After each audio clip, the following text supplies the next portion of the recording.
Bienvenue sur BFM Toulon-Var et BFM Marseille-Provence. On est aujourd'hui à Cavalère pour l'inauguration de la Maison de la Nature au cœur du massif des Morts. Et nous sommes avec Bertrand Framéry. Bonsoir Bertrand.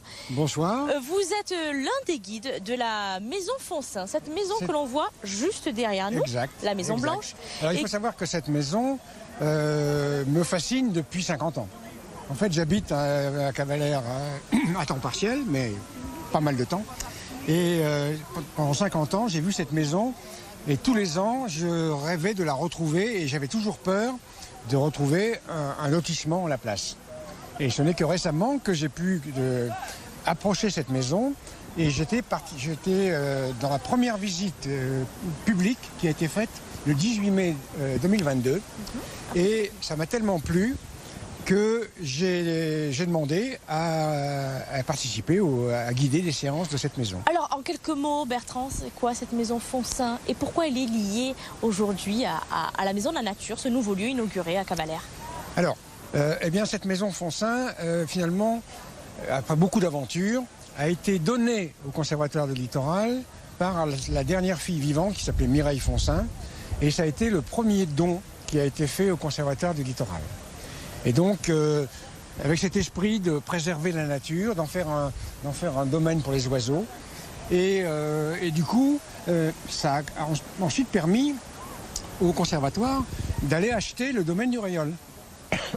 Puisqu'il avait déjà ce domaine-là et le domaine du Rayol, toute la bande de terre derrière ces deux maisons est devenue inconstructible. Et ce qui nous a permis d'avoir une corniche des Morts complètement intacte entre Cavalère et le Rayol.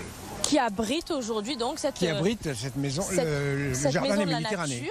Cette maison de la nature, appelée l'usine, puisqu'on le rappelle, ce bâtiment abritait autrefois l'usine de traitement des matériaux. Alors là, je pourrais vous raconter une histoire là-dessus, mais je pense que c'est hors propos. Hein. Bah allez-y, on tente Bertrand, on veut en savoir plus sur... Couper. Alors donc, cette usine a été construite en 78. Et cette usine a été construite ici, vous voyez, la maison Foncin est là, et le hameau du Dattier se trouve juste derrière. Ce qui fait que, par vent d'est, les fumées de la usine d'incinération d'ordures allaient balayer gentiment la maison Foncin et tout le hameau du Dattier. Donc tout de suite, ça a été une levée de bouclier. On n'a pas compris pourquoi on avait fait cette usine ici. Mais il a fallu attendre que Corinne Lepage soit ministre de l'Environnement et qu'elle soit invitée par son collègue Frédéric Lopez, qui était lui directeur du conservatoire de Porquerolles. Lui était de la région, connaissait le problème de cette usine et l'a emmené ici officieusement, je l'ajoute par une nuit sur l'une, pour voir que cette usine était vraiment une infection. Et c'est Corinne Lepage qui a décidé que cette usine devait s'arrêter immédiatement.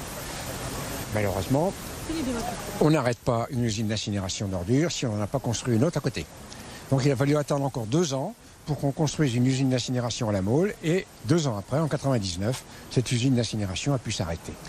Aujourd'hui, voilà. Bertrand, vous proposez donc des visites sur la maison Foncin, mais aussi donc des randonnées guidées. Alors, on passe, les visites partent d'en bas et sur l'ancienne voie ferrée.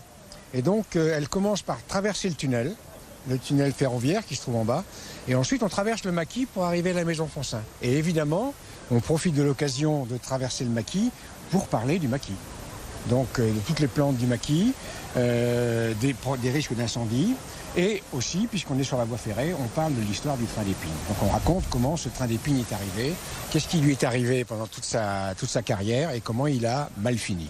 Voilà. Vous parlez de la végétation, est-ce que ces visites guidées, c'est aussi une façon de sensibiliser le public au risque incendie ? Tout à fait, parce que on raconte d'abord tous les incendies qui se sont produits ici, hein, parce que la maison Foncin a été elle-même victime d'un incendie dans les années 50, un gros incendie qui a bien brûlé. Et donc on raconte à chaque fois les incendies, comment ils se sont produits, toujours par des imprudences, et donc et on raconte l'impact que ces incendies ont sur la nature, sur le maquis. Voilà. Et je pense que ça c'est très utile. Et les gens sont toujours ben oui, mais bien sûr, il ne faut pas faire ça, il ne faut pas faire ça. Donc c'est un bon rappel, je pense, pour tous les gens qui viennent visiter, notamment les touristes, qu'il y a des choses qu'ils ne doivent vraiment pas faire. si on veut se garantir des incendies. Qui sont les visiteurs aujourd'hui? Est-ce que ce sont des Varois, des locaux ou plutôt des touristes, des vacanciers? Alors c'est souvent des vacanciers de longue date, c'est-à-dire des gens qui reviennent tous les ans et qui ont vu cette maison pendant des années, comme moi d'ailleurs, hein, et qui n'ont jamais pu rentrer dedans. Et donc quand ils apprennent que cette maison se visite, ils s'inscrivent tout de suite. Et on a, je dirais, dans les visites, on a 80% de ces gens. Et qu'est-ce qu'on découvre dans cette maison? Alors, dans cette maison, on découvre d'abord un très beau paysage, mais surtout, on découvre l'identité du personnage qui a derrière cette maison. La famille Foncin. Un Foncin. personnage très attachant et qui a fait énormément de choses, qui s'appelle Pierre Foncin. Pierre Foncin, c'est un géographe, c'est un historien au départ qui a viré à la géographie. Et Pierre Foncin... eh bien, c'est le premier géographe en France qui a pensé à faire un livre de géographie dans lequel il y a des cartes. Ça va vous paraître rigolo, mais les livres de géographie avant Pierre Foncin n'avaient pas d'illustration. C'était juste des textes. En fait, c'était même littéraire. En fait, c'était juste des textes, des noms, mais il n'y avait pas de cartes et il n'y avait pas de représentation de la France. Alors, il faut imaginer qu'au XIXe siècle, quand on naissait quelque part, on vivait à cet endroit. Et on mourait à cet endroit. On n'avait pas de médias, on n'avait pas de moyens de transport, donc on ne connaissait rien de la France. Et s'il n'y avait pas de livre de géographie pour vous apprendre la France, eh bien, on ignorait tout de la France. Et donc Pierre Foncin a écrit le premier livre de géographie avec des cartes en 1875. Et il a eu la chance de faire ce bouquin 6 ans avant que l'école ne devienne obligatoire en France. Et donc, quand les 6 500 000 enfants se sont trouvés sur les bancs de l'école en 81, il n'y avait qu'un seul livre de géographie qui existait, c'était celui de Foncin. Et son livre de géographie s'est vendu à 11 millions d'exemplaires en 10 ans et à 26 millions d'exemplaires en 25 ans. Et ce livre de géographie a fait la fortune de Pierre Foncin. Et c'est grâce à l'argent de ce petit bouquin de géographie qu'il a pu construire cette maison.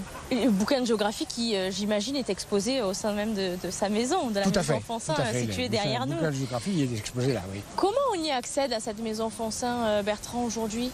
Alors aujourd'hui, enfin jusqu'à présent, en fait, on reprend le sentier historique qui menait les habitants du Dattier à Cavalère. Mais c'est une vraie randonnée, c'est-à-dire on y accède à pied en randonnée, randonnée guidée, pendant laquelle vous donnez plein d'anecdotes et vous racontez l'histoire de cette maison, c'est ça, hein? C'est ça. L'histoire de la maison, je la raconte seulement à la maison. J'attends que les gens soient assis.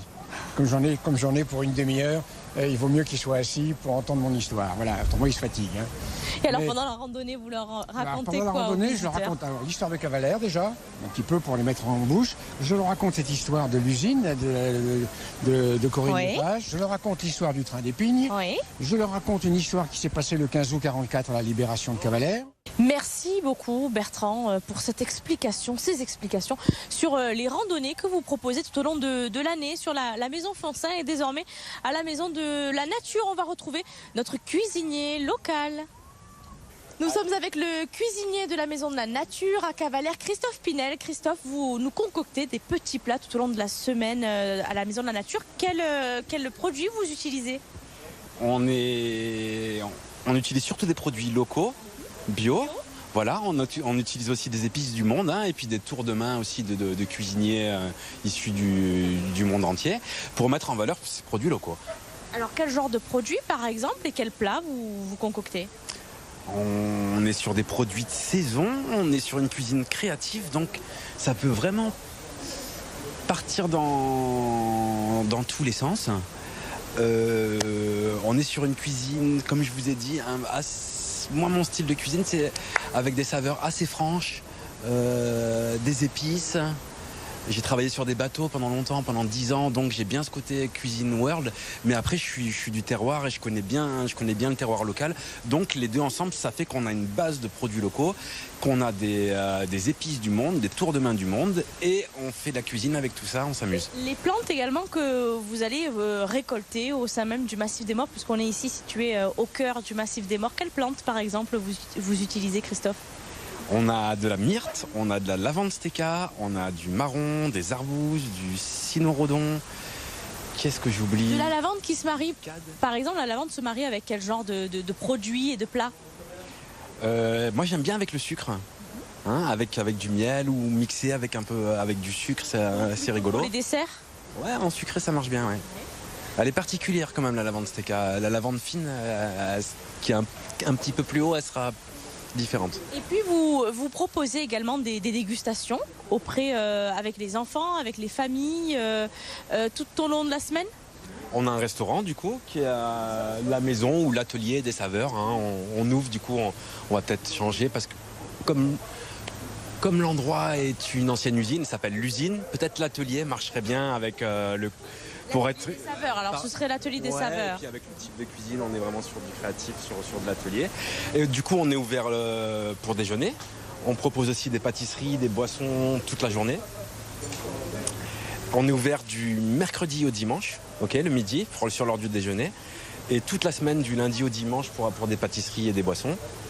Et voilà, on mange en terrasse. On a un vélo broyeur de vaisselle jetable compostable pour vélo-broyer notre vaisselle biocompostable. Ça consiste en quoi, Christophe? On met notre vaisselle dans le vélo-broyeur, on pédale? C'est ça. Et on l'utilise pour du compost, c'est ça? C'est ça, ça se retrouve mélangé au broyat.